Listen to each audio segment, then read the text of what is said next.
ফরকাস্টে দেখলাম আজ সারাদিন বৃষ্টি হবে।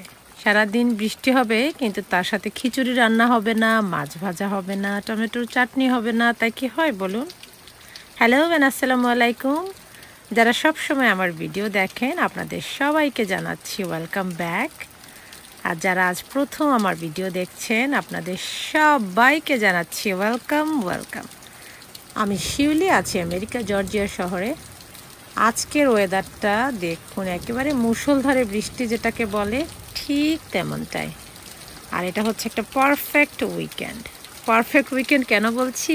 কারণ আজ জব নেই, বাসাতে বসেই আমি বৃষ্টি বিলাস করতে পারবো। কিন্তু ভাই, বৃষ্টি বিলাস করলেই কি হবে? ভোজন বিলাস করতে হবে না? তাই ভোজন রান্নায় লেগে গেলাম। ওই যে বললাম, বৃষ্টির সাথে খিচুড়ির একটা চমৎকার সম্পর্ক।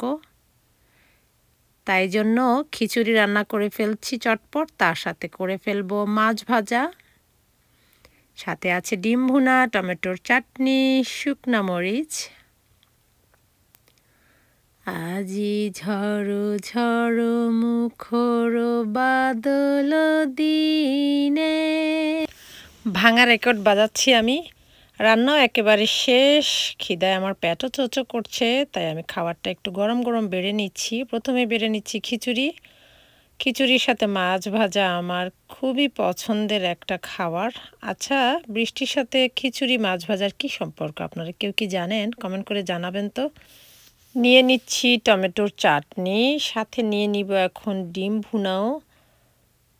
তো সব একসাথে নিয়ে বৃষ্টি দেখতে দেখতে একটু আরাম করে খাবো। দেখা হবে আপনাদের সাথে নেক্সট ভিডিওতে অন্য কোনো কিউট ভিডিও নিয়ে। সবাই ভালো থাকবেন। আল্লাহ হাফেজ।